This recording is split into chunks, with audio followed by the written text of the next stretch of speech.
Hey everybody, I am Danae Peterson. I'm your host today for Eye on Research, and I just wanted to give you guys a heads up of what's going on today. So thank you for being with us. Thank you for registering, and we are so excited to have our speakers. Dr. Carvajal has put together a huge lineup of wonderful speakers, and we are all thrilled to be here, and we can't thank you enough.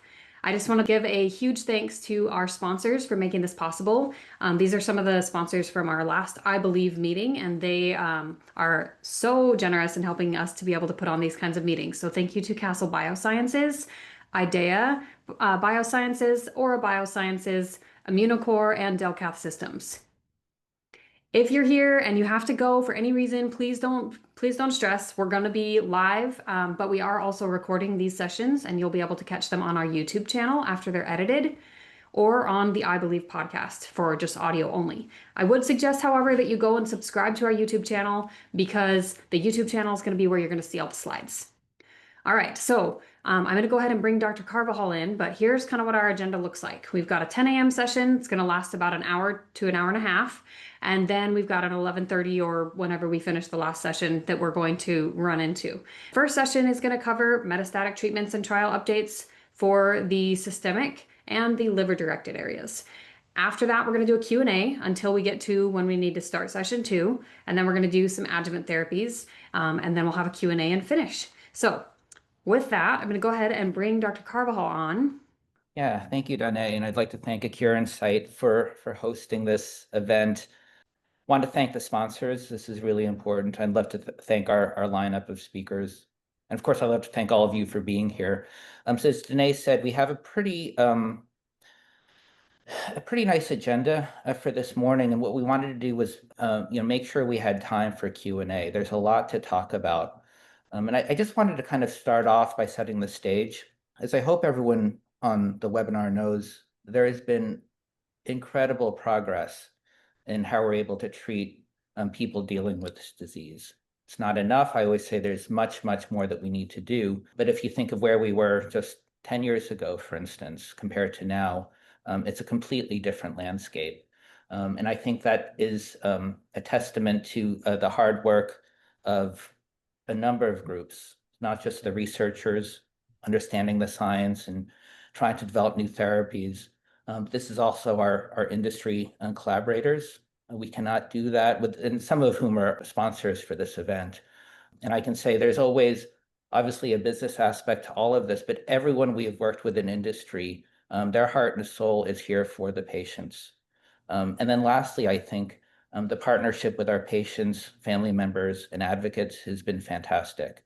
And seeing organizations like Ocular Insight come together and grow over the years, it's been really fantastic. There are going to be a few different sessions. We've got a number of speakers, some of you whom are going to be able to stay for the whole time and some of whom are not.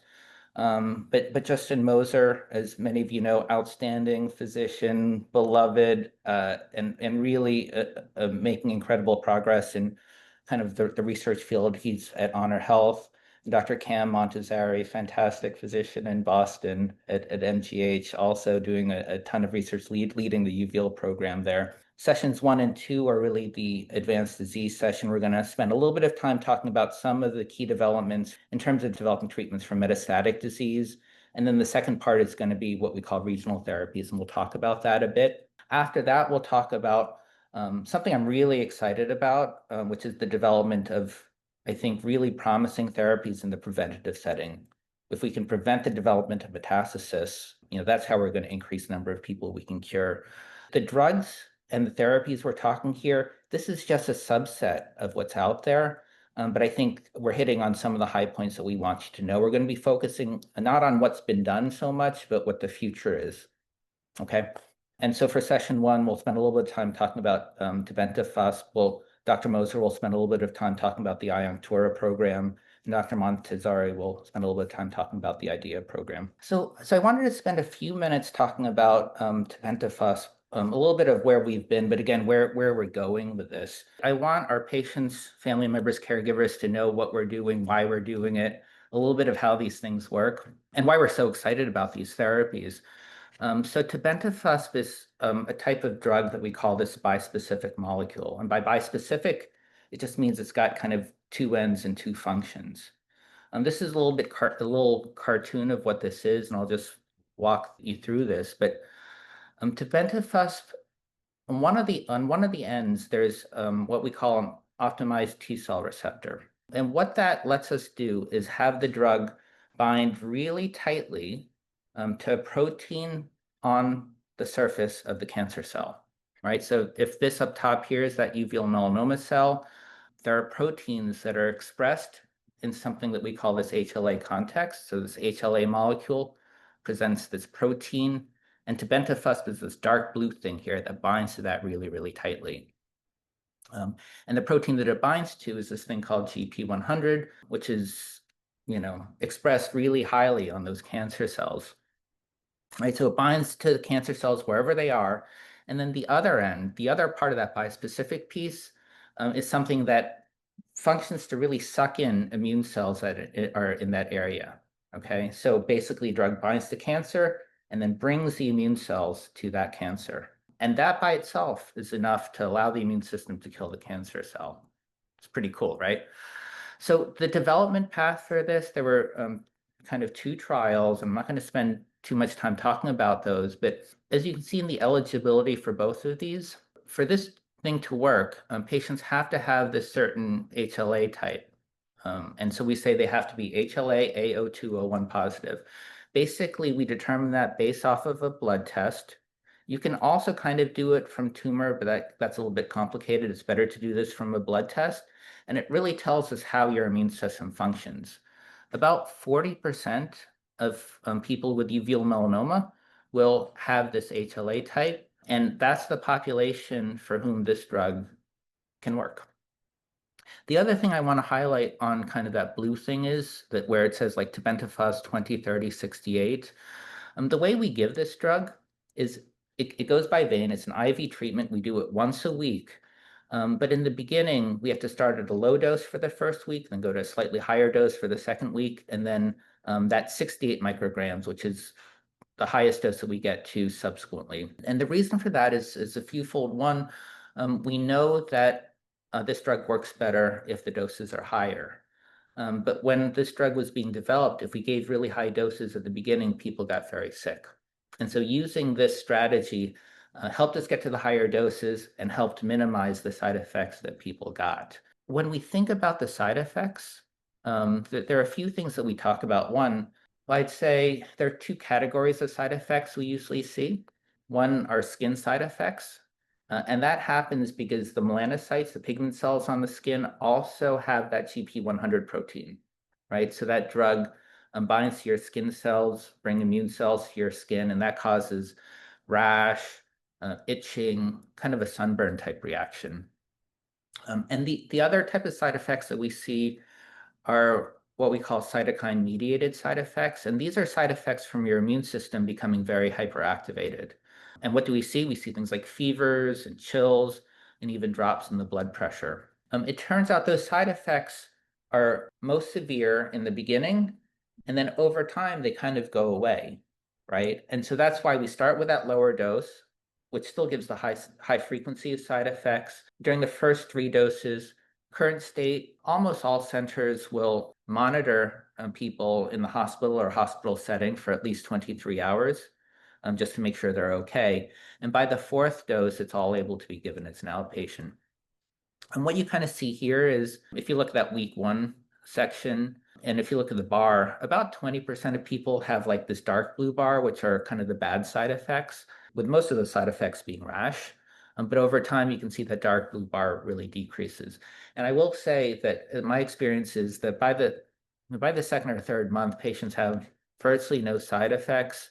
And in fact, they forget that they had any side effects in the beginning, which is kind of interesting.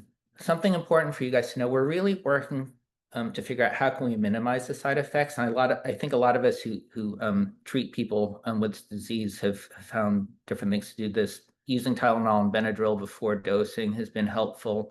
People used to have issues with drops in the blood pressure, which led to problems, but I think most of us are starting people on IV fluids during the course of treatment and for the course of 12 to 24 hours, and that seems to prevent that. And now we're starting to look at, if we give a little bit of steroids before the first few doses, can that minimize the risk of side effects?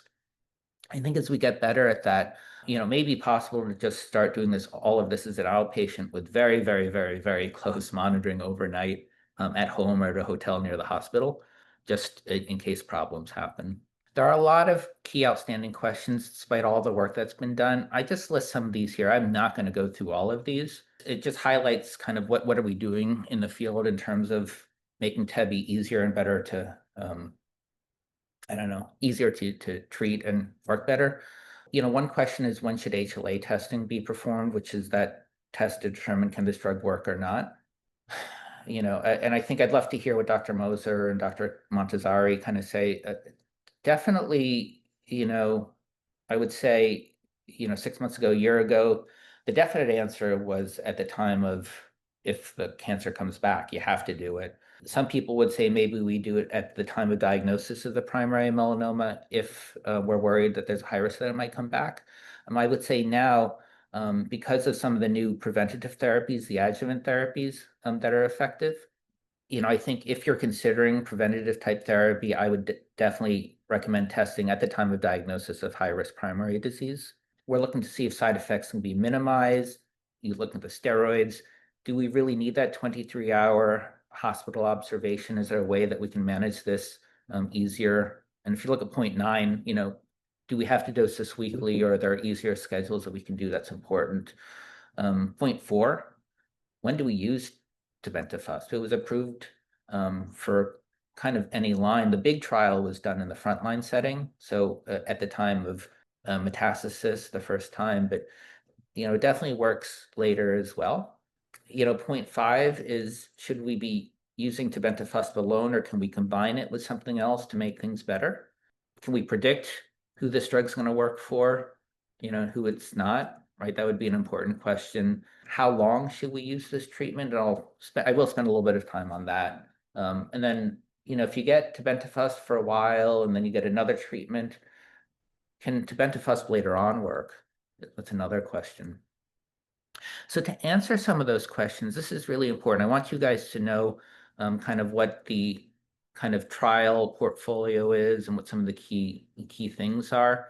Not that you're going to go on any of these trials, but I think it's good for you to be aware. And these are I think they're all of the ongoing and upcoming TEBI trials that are slated. I may be missing some. But I've broken them up also by kind of different disease settings. Dr. Orloff is going to be on in a little bit, and she's just opening up what we call a neoadjuvant tebentafusp trial. That is, at the time of diagnosis of the primary uveal melanoma, before we do plaque brachytherapy or surgery or whatever, can we do a little bit of tebentafusp first? And is that helpful? So that's one trial that's going on for TEBI. In the adjuvant or preventative setting, right? So after treatment of the primary, can we give a medicine to prevent the development of metastasis? There are actually 2 trials ongoing. One is being done in the UK, where they're following patients with uveal melanoma after treatment of the primary with a blood test looking for something called circulating tumor DNA, which are fragments of cancer DNA. And if we find that, then they get some tebentafusp. And then in Europe, in the near future, in the US, a randomized trial of adjuvant tebentafusp in high-risk patients will be launched. In my opinion, this would be the priority trial in the setting for HLA positive patients. At Pittsburgh, they're looking to see if they can use circulating tumor DNA to better use tebentafusp in the metastatic disease setting. Anthony Joshua in Australia is combining tebentafusp with IL-2, another immunotherapy, to see if that makes things work better. In Miami, they're combining tebentafusp with radioembolization. And then at Jefferson, in the near future, I hope they'll be combining tebentafusp with immunoembolization to see if that combination works. So I'm really going to go very quickly just through some of these data, just so you guys are aware of what's going on again. And one of the questions is, when do we do tebentafusp? Should we do it first? Should we do it later? We still use a lot of checkpoint inhibition, those anti-PD-1 therapies like Keytruda or Opdivo. And to answer that question, colleagues from Switzerland launched this really nice international collaboration to actually look retrospectively at patients who got tebentafusp either first followed by immunotherapy, that checkpoint inhibition, or checkpoint inhibition first and then tebentafusp afterwards. These sorts of studies are always hard to interpret, but this is just looking at how long the cancer was controlled. And here it turns out that they found that if you got the immunotherapy first, actually, and then tebentafusp second, that duration of disease control seemed to be better. Again, tough to interpret. I think this is something that has to be replicated in a different model and study design, but I think it's worth considering. And to me, it kind of highlights that, even if you don't get it first, it's okay to get it second. Okay. Second question, how long should you treat patients with tebentafusp? And this is an important point. This is a patient of mine earlier on. On the scan, this is like the tip of the liver on the right, and the amount of cancer was pretty low in this patient, but there's that small spot of cancer in that yellow circle. And this patient got 8 doses of tebentafusp, and then that spot of cancer grew. If this were chemotherapy, any targeted therapy, we would definitely take the patient off and say that this treatment is not helping. But with treatments like this, I strongly advocate continuing to treat and seeing what happens on the next scan. Because in this patient on the next scan, it basically just went away. And this patient remained on tebentafusp for a long time. And so the point is here for the patients and advocates and family members, for this sort of treatment, I think it is useful to consider treatment beyond that first scan that might show growth. Because sometimes the scans later show that things are controlled. So one of the questions is there any tool that we can do if the scans are not as good as we want them to be in helping us predict who's going to benefit from this treatment and who's not? Is there another tool? This circulating tumor DNA concept is one that might be useful. Again, circulating tumor DNA, it's a blood test, fragments of the cancer DNA that we can measure. And on the left, you can see data that the majority of the patients that we treat have a decrease in that circulating tumor DNA, with actually 13% in one of our trials showing complete resolution of the circulating tumor DNA. But what was interesting is that decrease, even in the patients who had complete resolution, there's no cancer DNA in the blood. On the scan, some of those patients had scans that showed that the cancer looked bigger, and which was right. It turns out that the ctDNA kind of trumped in terms of prediction. So if the scans looked bad, but the circulating tumor DNA was good, the patients did well. This is another patient, kind of similar story. This is a patient who at baseline had a small liver lesion, but after 2 months of treatment, it looked bigger. But over time, you can see that things kind of basically stayed the same. So although there was initial growth, things stabilized. This patient had total clearance of the ctDNA and did really well. The point I want to make here, though, is if you look at those red boxes where that cancer is, you can kind of see that the characteristics of that tumor look different, right? It looks different. And because we saw that in a lot of cases, we started looking at, are there predictors that we can find from the scans that might predict? And there's a whole field called radiomics where we do that. We look at features of the scan, of the tumors on the scans, and look for changes in different characteristics, and we can quantify that. And that's a field called radiomics. And we did that with tebentafusp. And using these features, we could predict after 2 months of treatment which patients were going to have a decrease in the circulating tumor DNA and which ones weren't, right? So that's pretty cool. Other things we've been doing are looking at other predictors. At baseline, can we find patients whose immune system was functioning the right way so that tebentafusp would work? And this was work from Joe Sacco in the UK. He found a signature that could actually do that at baseline, which further work is ongoing. And then finally, also work from Dr. Sacco in the UK. He was looking at the tumor biopsies. We asked frequently patients to get biopsies of the liver if they're on these trials, right? And it's hard to do. I know we're asking a lot of our patients, but the information we get from that is really important. And what was found here is that at baseline, if there's a lot of this thing called interferon in the tumor, those patients tend to do well with tebentafusp. With treatment, the patients have more immune cells in the tumor, and not just any immune cells, but immune cells that are kind of younger immune cells that have this IL-7R kind of expression. Those are the patients who seem to do well. And then even when the cancer grows, if we do a biopsy, if those biopsies show that the tumor has a lot of this antigen presentation or like just immune recognition machinery working, that also seems to predict well. So again, these were those outstanding questions. Again, we're working on this. There's still a lot to do. This is a great beginning. Thank you guys so much. So, next up, like Dr. Carvajal said, we do have Dr. Justin Moser, and he is ready to chat with us a little more about the Ocular 01 study. Great. Well, thanks everyone for joining the presentation today, and thanks Danae and Rich for having me. So we're going to talk about the OCUL-1 study, which is a study of roganolisib. So we can go to the next slide. The OCUL-1 study is a phase 2 study that's currently being done kind of around the globe. And this is of a drug called roganolisib, which is a PI3K delta inhibitor. So when you kind of read about PI3K, there's a lot of PI3K inhibitors that are out there. Mainly, so most of these are currently approved for breast cancer. And you'll read that most of these are fairly toxic and hard to tolerate. And that's because the PI3K protein isn't actually one type of protein, it's actually a family of different proteins that all do different things. And most of the drugs that are out there hit all of these family members of the PI3K proteins, which then causes lots of side effects. Because when we think about anti-cancer drugs, we want to hit the protein that we want to without hitting the ones that we don't, because hitting the ones that we don't is what drives side effects. So as you can see on this graph here, here's some examples of some of the different PI3K proteins and what they do. And you see on the bottom left of this photo that for PI3K delta really, helps drive immune suppression by promoting T regulatory and myeloid-derived suppressor cells, which are cells that we know support the cancer, but it dampen the immune system within the tumor. And it also blocks dendritic cells. And this goes back to that antigen presentation machinery that Dr. Carvajal was just talking about. Dendritic cells are really the cells that take up cancerous proteins and tell the immune system, hey, this is what we need to fight against. This is how you recognize the cancer.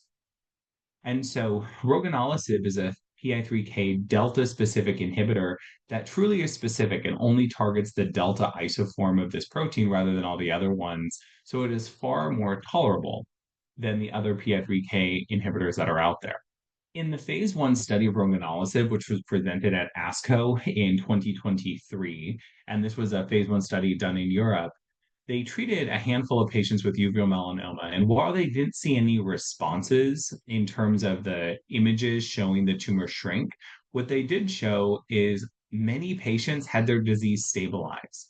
And in their small expansion arm, which I believe was 20 or 30 uveal melanoma patients, for patients with refractory disease, they saw an average survival of over 2 years, which is on the order of what we would expect with frontline treatment with either, Kimtrac or Hepzada, which have been published.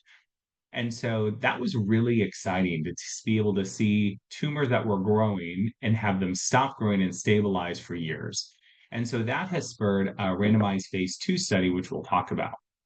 Because the drug is so specific to this one form of PI3K, it actually was very well tolerated. Only 10% of patients in the initial phase 1 trial had a clinically significant side effect.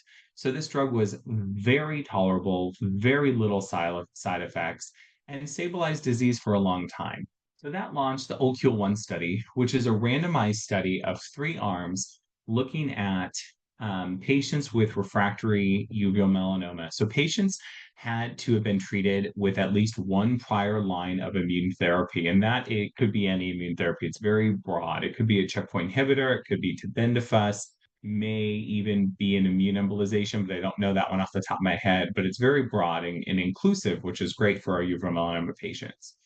And patients do have to undergo a biopsy so they can better understand how this drug works.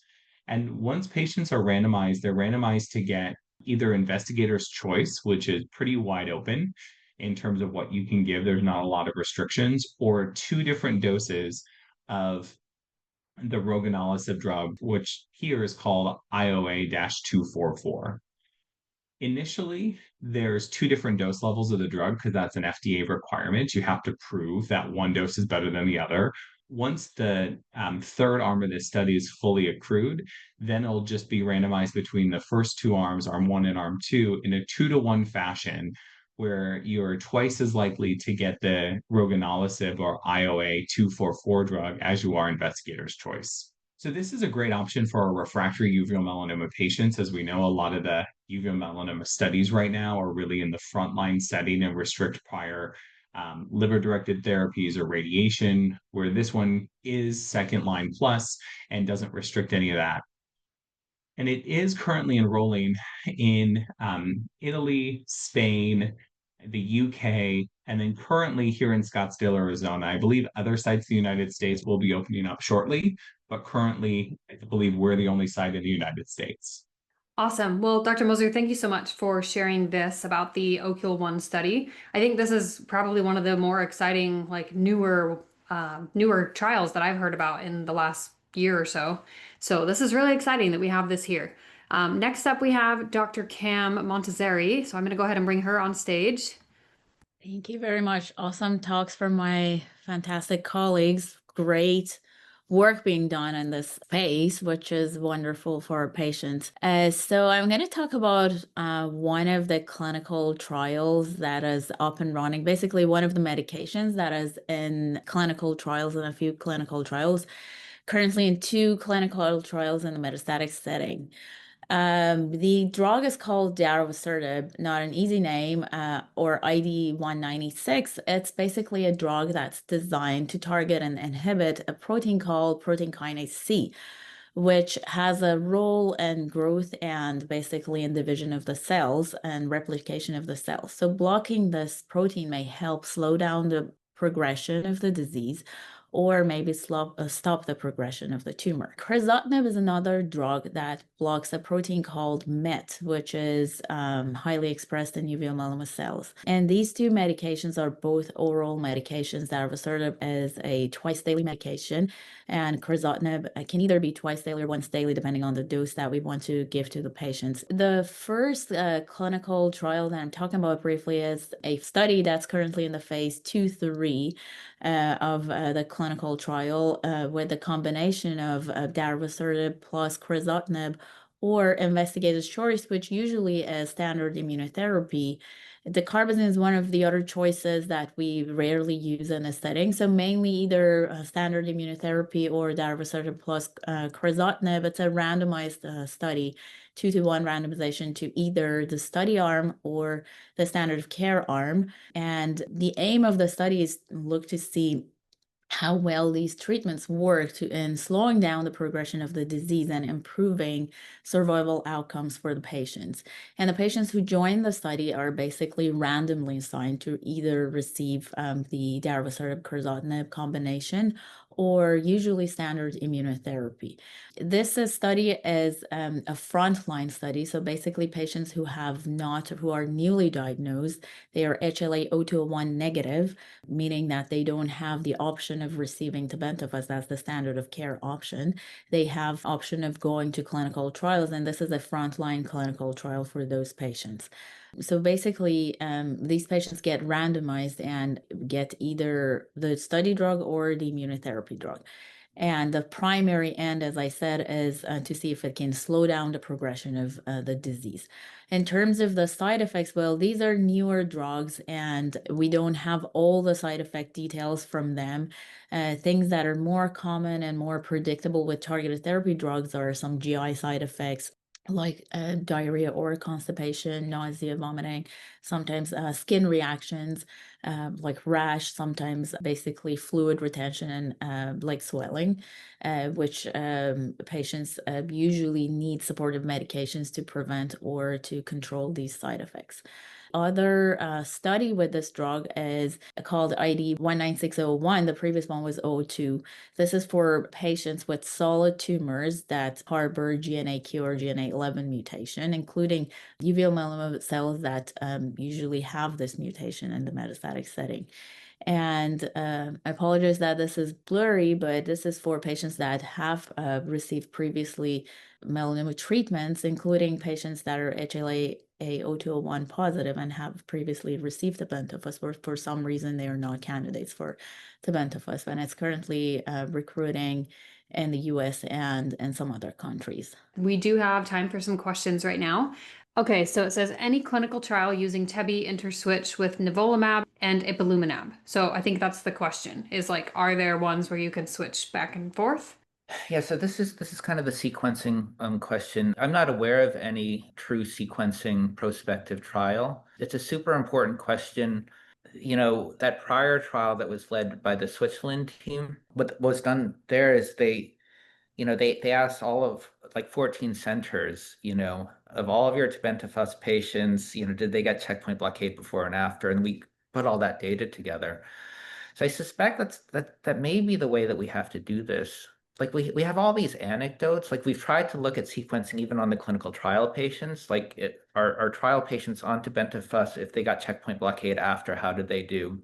And we have these anecdotes I used to talk about a lot where patients got checkpoint blockade first, and then the cancer grew, and then they went on tebentafusp, and then it worked for a while, then stopped, and they went back on checkpoint blockade, and then the checkpoint blockade worked again. And that does suggest that in those cases anyway, something is changing in that microenvironment to make checkpoint blockade work. So I love the hypothesis, looking at T cell exhaustion and PD-1 upregulation. I think all of that is kind of true.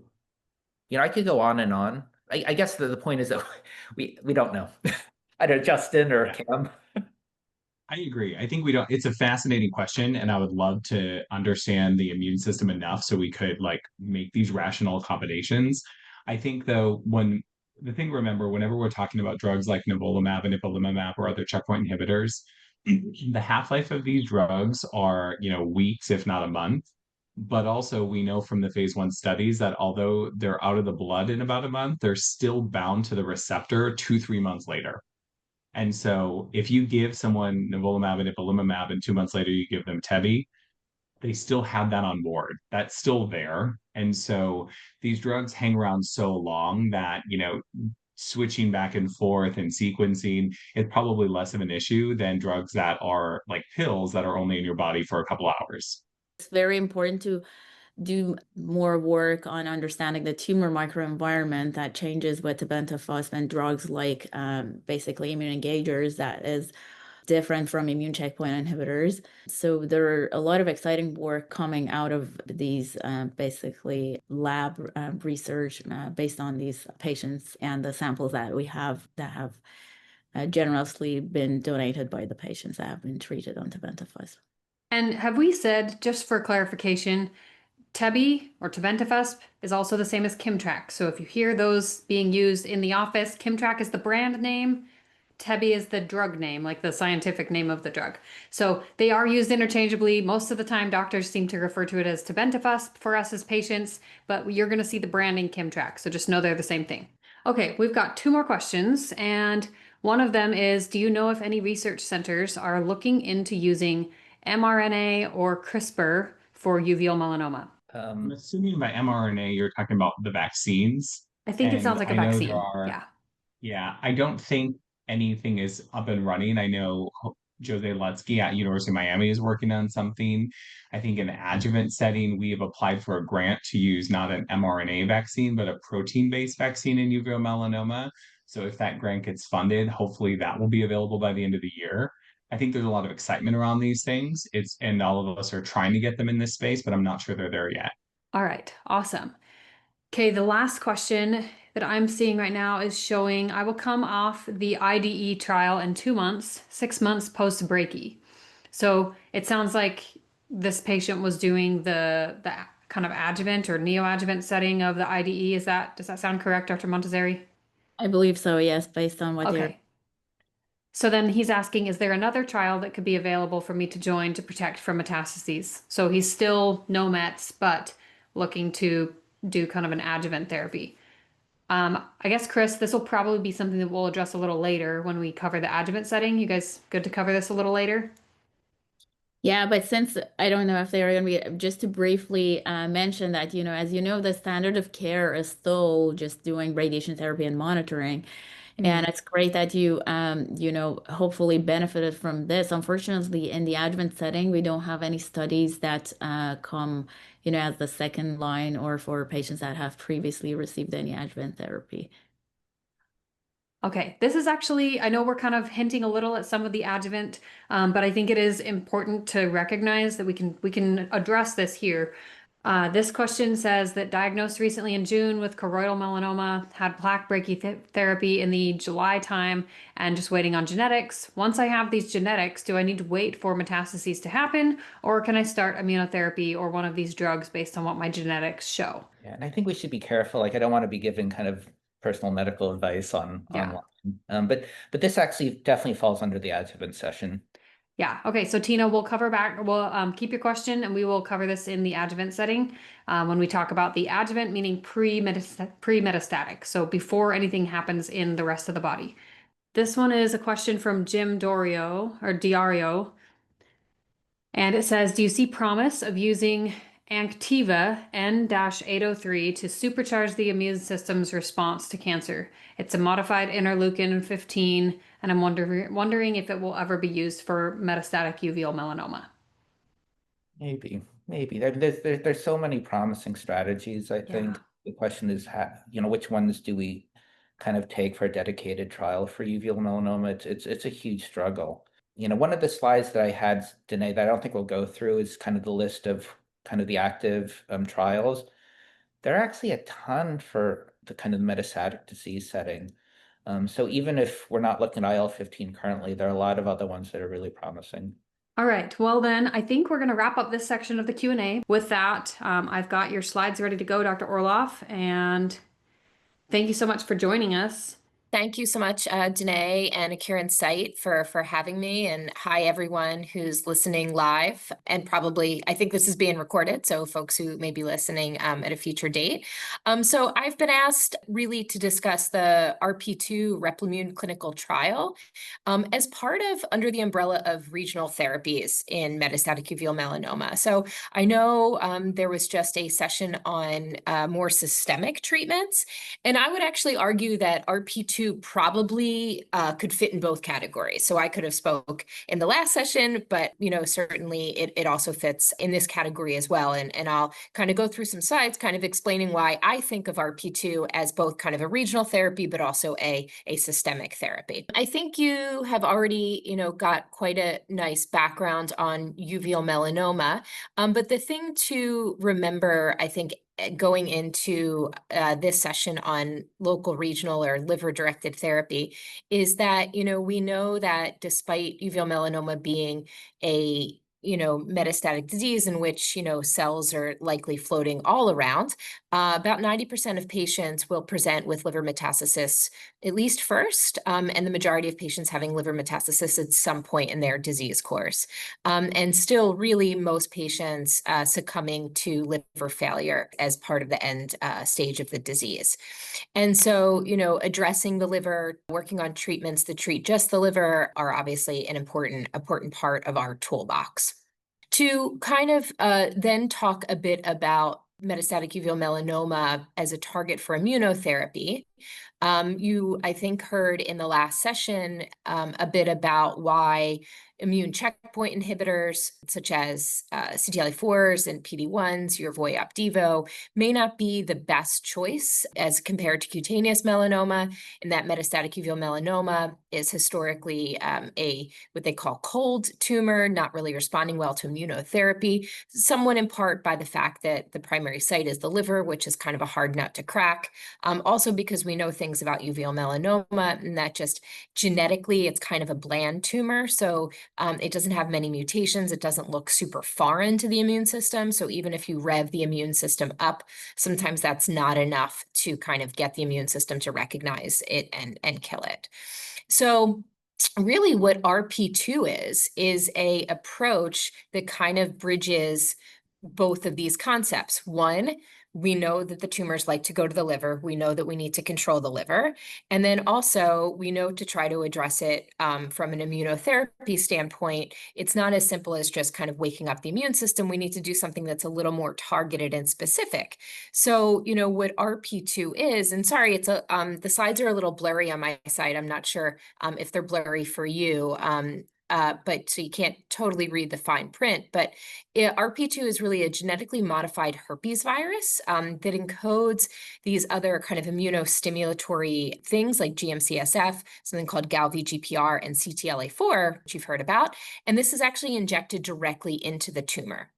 So it's in a class of drugs called oncolytic viruses. This is not the first oncolytic virus to be tested. There is actually one that's already FDA approved for cutaneous melanoma, something called TVEC, which is basically a modified herpes virus plus GM-CSF. So this is kind of a tweak on that. And the principle is you can inject it into the tumor. It preferentially replicates in the tumor. And when viruses replicate, it can kind of cause the cells to essentially explode, kind of spill their cancer guts out, which can be very immunogenic or really can wake up the immune system. And then in this trial, it's combined with immunotherapy to then kind of, you know, have that extra boost. This is just a snapshot of the prior clinical trial. So there was a kind of a phase 1/2 trial of RP2, and RP2 is just part of the larger Replimune platform. There's RP1, which is really tested in cutaneous melanoma, and there's actually RP3. But this was RP2, and it enrolled actually, I think, melanoma all comers, but including uveal melanoma. And you can again see here that there was patients who in cohort 2A were treated with combination treatment. And it is an injection that's every 2 weeks times 8 doses. And then that's in combination with nivolumab. And then there was also an expansion cohort, as you can see there. So here's just a snapshot of the uveal melanoma patients that were on the trial. Not, you know, a ton of patients, 3 patients receiving just RP2 monotherapy and 14 receiving the RP2 plus nivolumab. You can see here that the majority of patients did receive prior immunotherapy, and a good portion of them actually even received greater than 3 prior lines of therapy. So this was really a pre-treated patient population. And if you look across here, really just going down to overall response rate, we actually see that patients, again, very few patients in the monotherapy arm, but 14 patients in the combination arm, the response rate about 28% with a disease control rate of 64%. So again, overall response rate 29.4%. So, you know, again, in uveal melanoma patients, many of which who are pre-treated, prior immune checkpoint, this was actually a pretty good response rate. You know, you heard a bit about tebentafusp, which is our other immunotherapy that's approved in the space. And while in a randomized trial, tebentafusp does show an overall survival benefit, we know that the response rates, even with tebentafusp, are quite low. So this is actually a higher true response rate shrinkage of tumor that we've seen before with other immunotherapies. And then just there on the right, just showing that responses were observed in patients who are A201 positive and negative. What is not kind of teased out here are patients who had previously gotten tebentafusp necessarily. I only showed patients, the proportion of patients who got prior immune checkpoint. And here's just a swimmer's plot, just showing that there was a number of patients, especially patients who had, say, partial response, who went on to have response for quite a while. And then here's just a few examples of patients who were treated on the trial. So I did mention that there is a drug, oncolytic virus, that's already approved in cutaneous melanoma, something called TVEC. And really that treatment, when it was tested and approved, was really in superficial lesions. So skin lesions that you can see, lymph nodes that you can feel. And though there had been subsequent clinical trials looking at TVEC to be injected viscerally, that's not really what the intent was. Viscerally meaning kind of like deep into organs. But the Replimune and RP2's approach is very much to inject medication viscerally directly into the liver.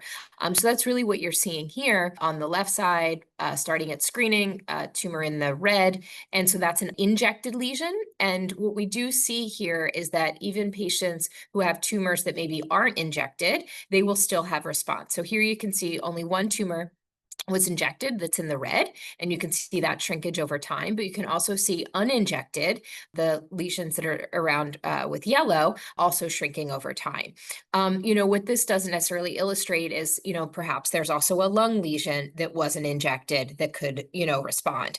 So that's why, when I started off this talk, I mentioned, while we think of RP2 as a local regional therapy, there's definitely the potential, and obviously also because it's going to be tested in combination with nivolumab, which is a systemic therapy, but we can definitely see response in uninjected lesions. So it's not just if you concentrate your treatment in the liver, you're only expecting to see liver response. You can certainly hope for and see response outside the liver. And here again is another liver snapshot. Again, a patient who got RP2 plus Nivo, previously progressed on Ipi-Nivo, having response in injected and uninjected lesions in the liver. And lastly, just want to round out that based on that data with those patients in that initial trial, there is now a randomized trial that is enrolling.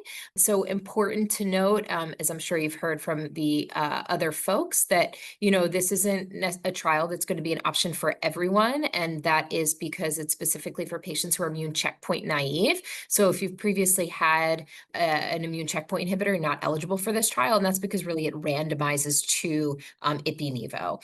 So you can have had less than or equal to 1 prior line. And you cannot have had prior liver-directed therapy. So what that really means is patients could have had prior tebentafusp if they're A201 positive and come on this trial, or actually patients who are A2 negative who perhaps were enrolled on the IDEA trial that was previously discussed. If they were randomized to the darovasertib crizotinib arm, then they could come on here. But you can imagine if you were A2 negative and randomized to the Ipi-Nivo arm on that other trial, you couldn't come on to here. So that's important to note. There also are some exclusion criteria based on liver functions, as well as percent liver involvement that have to be considered. But it was really just that, again, it's a randomized trial and those are the endpoints. And this trial is open at a variety of sites now globally. Awesome. Okay, well, thank you, Marlena. That was wonderful. And this has been a trial that I have been following since I found Replimune in ASCO in 2022 as a patient advocate. I ran into them at one of the booths and I was like, oh, what are you guys doing? Do you know about uveal? And they were like, actually, yes. So it's really neat to see this go from kind of its inception to it's now in study. So that's really neat.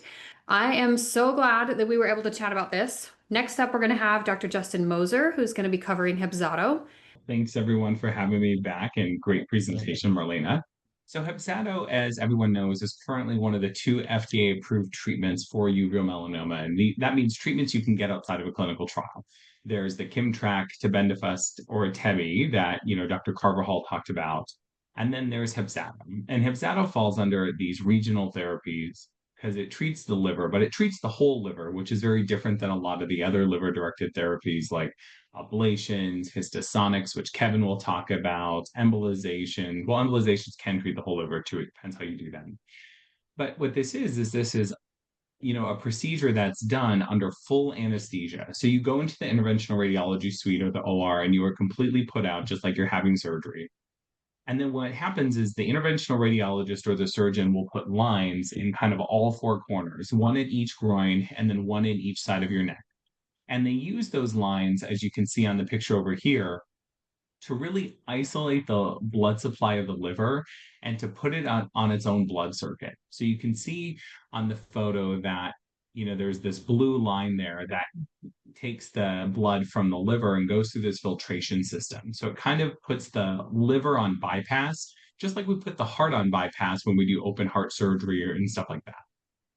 Once the liver is on bypass, they inject high doses of chemotherapy, something called melphalan, into the liver. And the doses of melphalan that we give are doses that are similar in size to what we use for bone marrow transplant. So if we would give this level of chemotherapy through an IV, it would completely kill the bone marrow and you would have to get your own bone marrow back or someone else's bone marrow back as part of a bone marrow transplant. And we don't want that. We don't want all those side effects here. And so what they do is they give that similar amount of melphalan directly to the liver, but because they put the liver on its own blood circuit, instead of that chemotherapy going everywhere in the body, it goes and circulates through the closed loop that we put the liver on. So that chemotherapy will circulate through the liver for about 30 minutes. And then they do 30 minutes of filtering that chemotherapy out through the filter. And these filters will take about 90%, I think it's a little higher than that actually, of the chemotherapy out of the blood before it gets returned to the body. And using this circuit, what we can do is we can actually give massive doses of chemotherapy to the liver to kill the cancer without causing significant systemic side effects like, chronic bone marrow damage, hair loss, and stuff like that. After the procedure is done, the lines are all removed. And in the trial, initially, patients spent one night in the ICU just for observation to make sure there was no issues, and then they were discharged home. I think as we're gaining more experience, we're seeing more institutions do this, maybe not in ICU, but maybe on the floor. And that will probably change with time. But in the studies, everyone was monitored in the ICU for one night. This is not a one-time treatment. This is done every 6 weeks, and it's done for up to 6 treatments as long as it's working and not causing any side effects.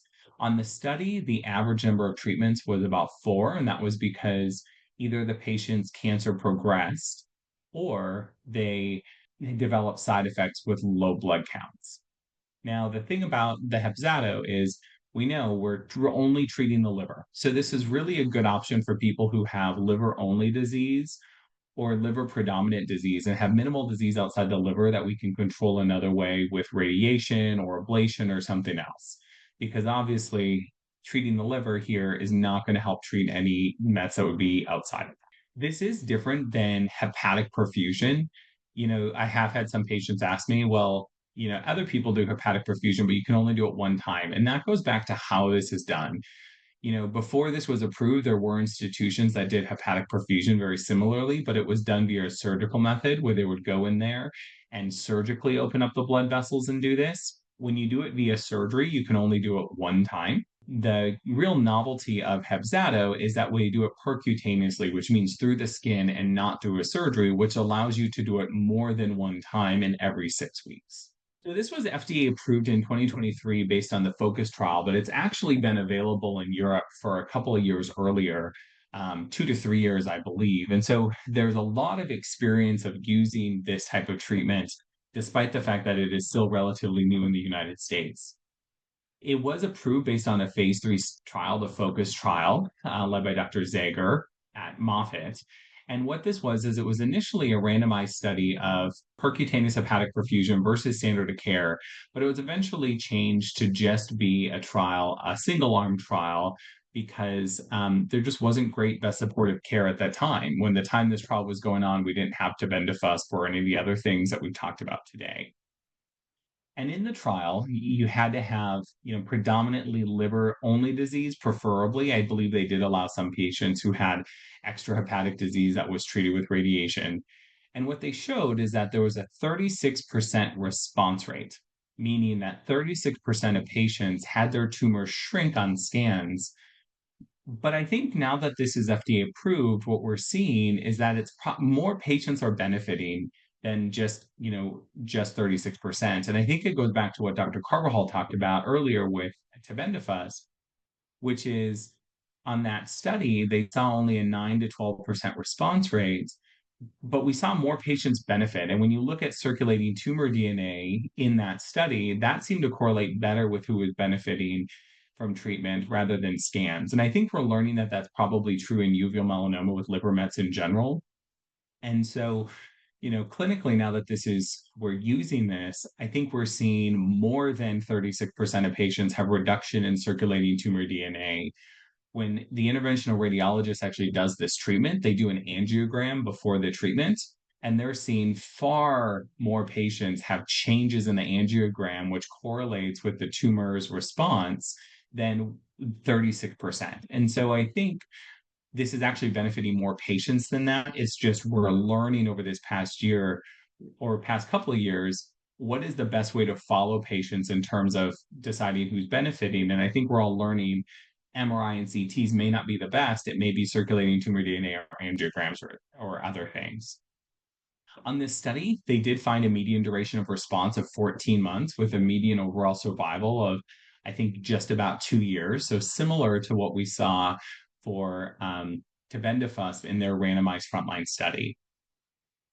This is unfortunately only available at certain centers because of how technical this is. It does require a specialized team. You need the machinery and the device to do cardiothoracic surgery, to do bypass on the liver. You need interventional radiologists, you need perfusionists, you need anesthesiologists, and you need a medical oncologist that sees uveal melanoma. And having all of those parts under one roof is not all that common. So here's a current map of the centers that where Hevzato is currently available. You see on the East Coast, kind of Midwest to East Coast, this is fairly heavily available. However, when you look more west, it is more limited. And so this is something you may have to travel for, especially if you live kind of west of the Mississippi River. But thankfully, it is something that's only done every 4, sometimes up to 8 weeks. So it is something that can be accommodated if needed. Thank you, Dr. Moser. Before we bring our next speaker live, we've got Dr. Kevin Burns on here. Dr. Carvajal, I wanted to give you a sec to give us an explanation for okay, histotripsy. I know it's kind of a little bit of a buzzword, but also a little bit of a controversial topic. And I know that you were the one who brought this up to me, even though I love histo because I just do. But go ahead and just explain to our patients, our population, why are we even talking about this today? Well, histotripsy, first of all, and you'll hear from Dr. Burns how novel this technology is. This is something that it's been a long time in development, and it's just a really novel way to do tumor ablation in the liver, ultimately the kidney and elsewhere as well. I always caution people regarding becoming a little bit over enthusiastic with some of these new treatments, whether it be systemic, anything, because this has happened to us time and time again. Where we think, wow, this is it. This is going to be the cure. And unfortunately, in more cases than not, it's not as good as we hope in the beginning. I am not saying that's the case, for anything we're talking about here, but I just urge that people be a bit cautious. Histo is very cool. This is another ablative type therapies you'll hear about, I think. And Dr. Burns, I don't want to steal your thunder at all. But one of the questions will be, where does it fit in our other kind of ablative or regional therapies? Where should it be used? Is it really better or less good than other therapies? I think there's a lot we still have to figure out. Yeah, for sure.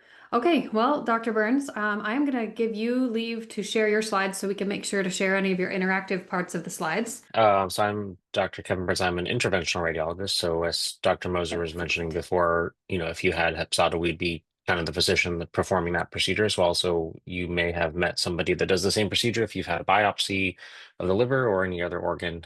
So we kind of do a lot of things around the body using imaging guidance. In this case, with this procedure, we're using ultrasound guidance. And just disclosure, I am a consultant for the only company who makes this device, but I'm not speaking on their behalf as part of this talk. So histotripsy is a new mechanism of action to destroy tumors, and so this is a mechanical destruction, which is different than other therapies that we've talked about. So microwave ablation, cryoablation, those are thermal. So it uses heat or cold to kill things. You can have radiation, which obviously uses radiation. That would fall under also Y90.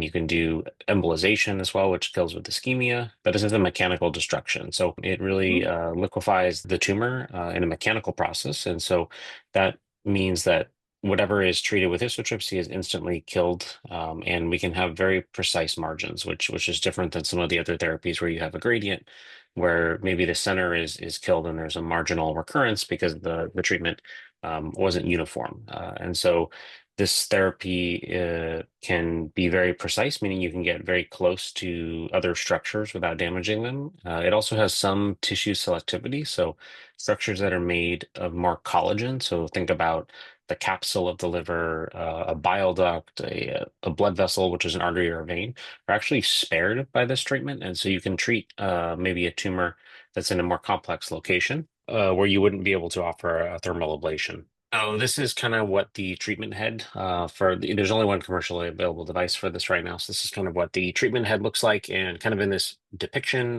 think about this like a satellite dish basically, and it's sending all these ultrasound beams, and then they meet at one point, which you can see kind of at the bottom of the screen there, which is depicted as the bubble cloud. And so this means that anything in the near field, meaning between the treatment head and the bubble cloud, there's no damage to the tissue. So you could turn this on in water, for example. You could put your hand under this while it's on. You wouldn't feel anything. Obviously, if you put your hand at that focal point, you would have histotrypsy happen, but there's no damage to the near field or the far field. So that differentiates this from radiation, so it doesn't have a lot of the toxicity of an entry or exit dose from that standpoint. Patient-wise, this is non-invasive, but this is also done under anesthesia, similar to Hepzato. And so this is done basically like in an operating room, like you're having surgery, but there are no incisions at all. This is not even a sterile procedure, so there's no prep that's done. As you probably have known, if you've had an ultrasound before, you put all this ultrasound gel on the probe before the ultrasound tech would scan you. That's because ultrasound waves don't really transmit through air. And so we have to kind of figure this out as well with histotrypsy. And so there's what's called a water bath. So this large basically tub of water is put on top of you, kind of over where we think we're going to be doing the treatment. And then this treatment head goes inside of that water. And so that we can deliver the energy directly through a liquid into your body. So is that playing? Yeah. So it's just a simulation of kind of what would happen internally. And so this little depiction here is a tumor there. This is the console that the physician uses. So this uses live ultrasound. So during the therapy, we try to find the tumor with ultrasound. We can kind of plan out how big we need the treatment to be. And then, the amount of power needed to treat a tumor in each tumor location, and each patient is different. So we calibrate that. And then the treatment kind of is guided electronically as well as kind of robotically through this. So we program everything out. The real reason you need to be asleep is you can't move at all really once this starts. And so that we make sure that there's no movement internally, so we can make sure we're treating the area that we kind of prescribed. This is just a simulation of the bubble cloud going through the tumor, which is kind of liquefying the treatment cavity. And so this is kind of what the water bath would look like here, with the treatment head inside of it, delivering the therapy. Multiple tumors can be treated at any one time. This is more focal therapy, so it's not a systemic, or it's not a complete liver treatment, thinking about like Hepzato. This is more of a focal therapy, so would be similar to someone who may get SBRT or radiation, SBRT or microwave ablation, where we're targeting a single tumor. So you can treat multiple tumors at once. This is kind of a pathologic images of what's happening internally. So let's say a tumor was treated and then immediately it was excised from the body so that we can see what happened. In the center, you can see this pink, that is the lysate. And so that is just broken down contents of cells. There's no actual viable cells in there. And you can see the other cell in this magnified view, the stuff that's more on the bottom left edge, those are kind of the normal cells. So you can see the difference. And then there's this very sharp margin where the treatment kind of stops. And so if you looked at either, a sample with radiation or microwave ablation like this, there'd be a very long, very big transition zone, but there's going to be a mixture of viable and non-viable cells. And so I think this kind of shows this very well demarcated treatment zone in this, and also this central zone that doesn't really contain any cells. That means if you just gave the pathologist the center of this, they would not be able to tell you what it is. We were talking about tissue selectivity earlier. And so these are just some examples in testing. It shows in that left image, there's a large blood vessel in the center there that's right in the middle of the treatment cavity. As well as in the central image, you can see these ducts and blood vessels that travel right through the treatment cavity. And on the kind of the right side of image, that is a video, you could play that. It shows like kind of the structure of the structure of the liver. If it doesn't work, that's okay. The structure of the liver is kind of preserved, whereas everything else that was cellular was liquefied and removed. And this is just another picture of kind of what would be touching you during the therapy. And so this is the water bath that goes on here. There's this flexible membrane. You actually get kind of rubbed down with oil in order to create a better contact between this membrane and your skin. We talked about kind of air before, so that means that there's going to be some limitations on locations where we can treat. We do need to be able to see it with ultrasound, and we can't treat through the lung because that is filled with air. And so there's going to be some limitations. So, if you know the different segments of the liver, the, segment 2, segment 4A, 7, and 8, those are kind of the top of the liver. We do treat those segments, but if you have a tumor that's on the very top of one of those, that may mean that it's not a good candidate for this procedure because we may not be able to see it without going through the lung, which is air, and that would kind of block all of this energy from going through. You can go to the next slide. And so kind of just looking at, there's some trials on this. This is new, obviously. So the Hope for Liver trial was the study that helped get this approved. Looked at about 44 patients. This is specific to all tumors. This wasn't, a uveal melanoma trial, but they basically just looked at whether this procedure was safe and effective. And this is done internationally as well as in the US. And you can see in the breakdown of tumor location or tumor types, most of these were metastatic disease, and there were 2 uveal melanoma patients in this trial. And so this procedure showed that there was a high technical success. So 95% of the tumors were able to be targeted and correctly treated as determined by an MRI that was done immediately after the procedure. And so they met their, efficacy goals with this. You can go to the next slide. So there's also a safety trial. This looked at, the rate of complications here. So overall, very low rate of complications, and most of them were minor if they occurred. One patient did have an infection. One patient had some pain. One patient progressed to having liver failure. Again, these patients in this trial were all very ill. They weren't actually allowed to be on any systemic therapy, or they had to fail therapy. And so there was one patient who did pass away about a month after the procedure, but they had a very heavy disease burden. I wanted to show this, in case you've seen your MRIs, if you're having liver-directed therapies. And so these are 2 different patients who are part of the trial, and so they have follow-up on these patients out to 2 years. So on the top, you can see this very small white dot in the liver. That is a small lesion. It was treated with histotripsy, and the second image on the top row, you can see kind of this big black circle. And so that's the histotripsy zone, which is larger than the area of the tumor, because we want to get the tumor plus a margin. And as you kind of go out to 1 month, 6 months, and out to 2 years, you can see that the treatment cavity really involutes or really shrinks down. So this can make some follow-up a little bit easier compared to other therapies like microwave ablation or radiation, where there's really just a lot of kind of scar tissue and it kind of just stays there, especially if you've seen images of a microwave ablation. It really just looks the same. This can make it a little bit easier to follow. You can also see that we're not causing a lot of liver damage because there could be regeneration or just reabsorption of this cavity. And then the image on the bottom, again, is just a different tumor that was treated as well. And so the 1-year data for this came out, and this showed 90% local tumor control at 1 year. So that's the main point of this slide, and that is similar to other local therapies. And again, overall was a very safe procedure. We published as part of this study, this looked at kind of the first almost 300 patients treated in clinical practice. So that other part was a trial. This is in real life. And this was basically just to show if this procedure was safe or not in real life. And so as you can see, this about 300 patients treated, and 95% of these had no complications at all. So overall, very safe procedure. And again, this looked at a lot of patients, mostly metastatic disease. If anyone wants to reference this later, we don't have to go over this in detail. Just comparing, histotripsy, this kind of fits in with the focal spot treatments, let's call it. So that would pair it up with SBRT or microwave ablation, or even potentially Y90 if done, for a small portion of the liver. And so there are going to be some benefits and disadvantages to histotripsy. One can be location of the tumor. Size can be a limitation for some focal treatment. So if you have a very, very large tumor, even microwave ablation, SPRT, those are going to be not good options as well.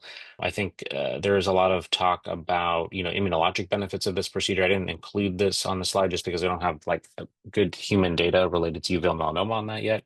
But this therapy is not thermal and it's not radiation. So the process of killing the cell is a little bit different. And so, in animal models, and there's a lot of study on animal models in this, that's how this stuff is kind of teased out first. There are immunologic benefits where patients can have immunologic responses and with potential response in non-treated tumors. And so that does happen in kind of the lab when they're working on this. And we kind of have to have some larger study where we can actually look at this in humans, maybe potentially pairing this with some sort of immunotherapy to see if we can enhance it. But that is a potential benefit to this procedure that probably does not exist with these other therapies that are on this chart.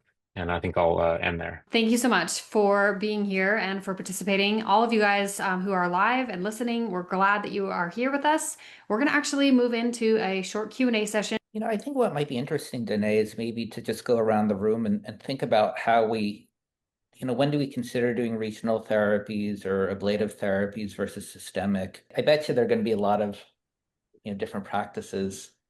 Yeah, for sure. I think that's a really good question because, as a patient, that's always the kicker, right? Okay, I have metastatic disease.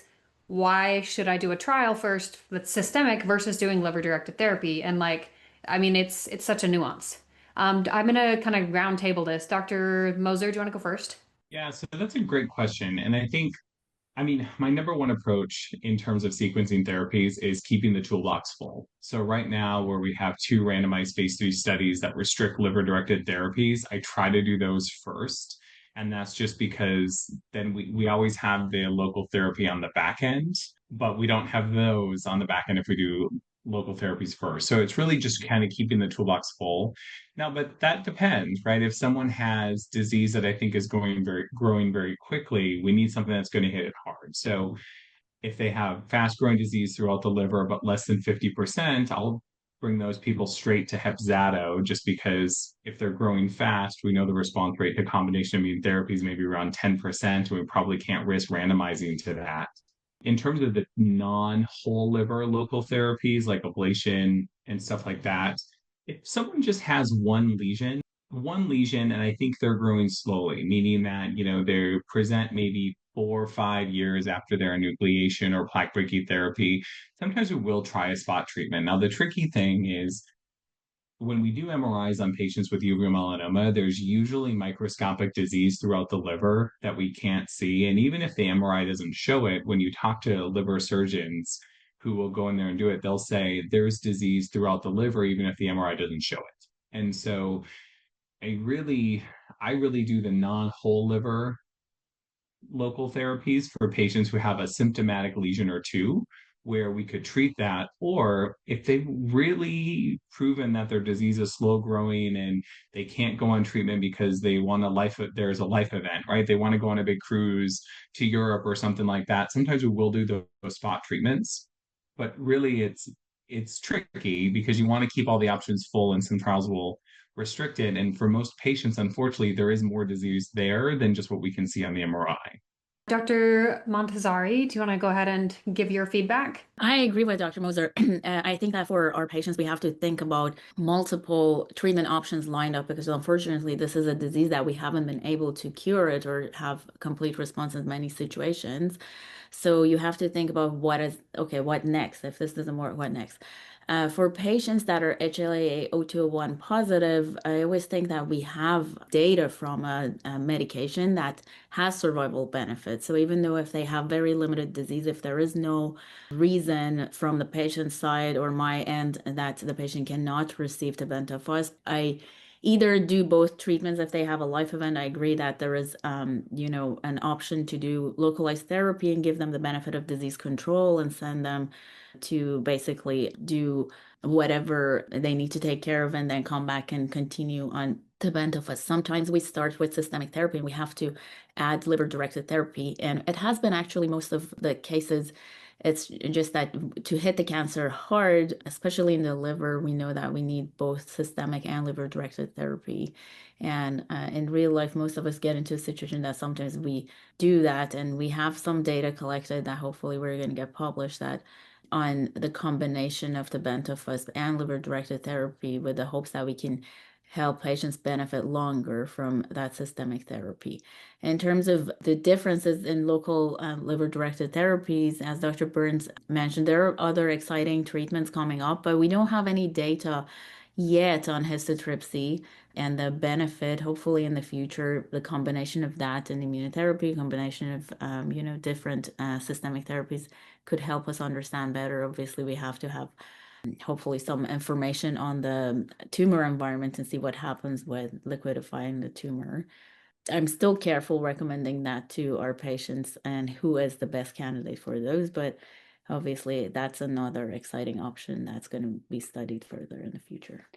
So from a patient perspective, if you are somebody who, say, has had Hepzato, which is the whole liver chemo administered treatment that we talked about with Dr. Moser, Dr. Burns, is histotripsy something that could be done before or after Hepzato, just like from an interventional radiology standpoint?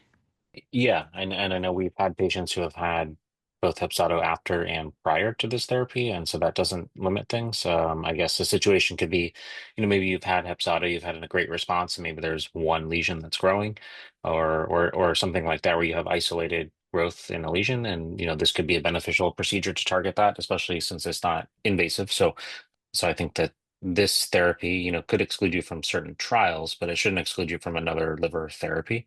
And again, having prior surgery, Hepzato, Y90, that doesn't exclude you from being able to get histotrypsy if that were to be an option for you. Okay. And then kind of on the flip side, I know we've talked about the RP2 trial, and when there's a trial, you guys correct me if I'm wrong, but a trial would not necessarily allow for like simultaneous other treatments to happen, right? If you're getting the RP2 injections, you're not going to also be able to go and have histotrypsy done on a rogue lesion or Hepzato done on the whole liver or try a different immunotherapy than the nivolumab that's in the trial. So excluding the RP2 trial, can Hepzato and or histotrypsy be done alongside, say, Ipi/Nivo or some of the other like tebentafusp, like the ones that are approved that are not in trial? Then before we go to that question, I just wanted to, sorry, before I forget, No, you're mention good. on the RP2 trial, there's an amendment that hopefully is going to allow patients that have localized liver therapy. So Hepzato or Y90 that treat the whole liver or immunoembolization, unfortunately, are not going to be allowed on the study. But patients that have had previous localized radiation therapy or histotrypsy or let's say cryoablation, they're going to be allowed on the study if they have disease progression. Yes, and that is definitely coming, but like she said, like it's just not fully amended yet. So just keep an eye on that with your doctors as far as the RP2 study goes. But Dr. Moser, I think you were about to jump into my other question as well. Like, can we do Hepzato and not have to stop, say, Ipi/Nivo or tebentafusp, or like how does that work? Yeah, so off a trial, we absolutely can do it. There was a small study out of Europe, the Chopin study, which suggested maybe it's more beneficial, but we don't know. They have done a randomized study of Hepzato with combination immune therapy. It was a little bit different. I believe they only got 2 cycles of Hepzato, not the full 6, and then they got up to 4 doses of Ipi/Nivo, 1 dose before, 2 doses in between, 1 dose after. That randomized data, I think, is going to be presented at ESMO next month. And Mhm. so next month, we'll know if it is better or not. It may be, it may not be. So can we do it? Yes. Should we do it? To be determined. Okay, I think that's great. Dr. Carvajal, do you have anything else you want to add here? There's so many more tools that we have kind of at our disposal, which is amazing. Like Histo adds to that. And so we just have to figure out how to use everything the right way. Who are the right patients? What's the right sequence? We really do have to approach this, patient to patient, and everybody gets to kind of have their own nuanced way of doing things. And they're just trying, I mean, doctors are trying their very best to just make sure patients have quality of life and the best outcomes possible. And that's going to look a little different for everybody. We do have one question in here that says, is there anything that would work with a metastatic tumor in the soft tissue of the mediastinum? And I think that would maybe be back to the systemic area, right? I mean, I would say, the question is when do we do it's kind of like spot treatments? When's the right time to kind of do spot treatments if they're isolated lesions elsewhere? And Mm. a lot of times we can do them, whether it's, surgery or radiation or, Okay. does it help? I guess maybe just for those of us in the audience who don't know what the mediastinum is, what is that? It's just the center of the chest. Okay, the center of the chest. It's a So just kind of complicated. those random isolated occurrences of little lesions that pop up. Just because I know this question could come up for somebody, is histotrypsy something that could be used in that regard yet, Dr. Burns? I would say restricted to the liver at this point. So I would say no. Think about this like this is like a new technology, and we have to figure out how to best apply this to different organ systems. So this could be like kind of early days of developing radiation, and now obviously that's done throughout the body everywhere.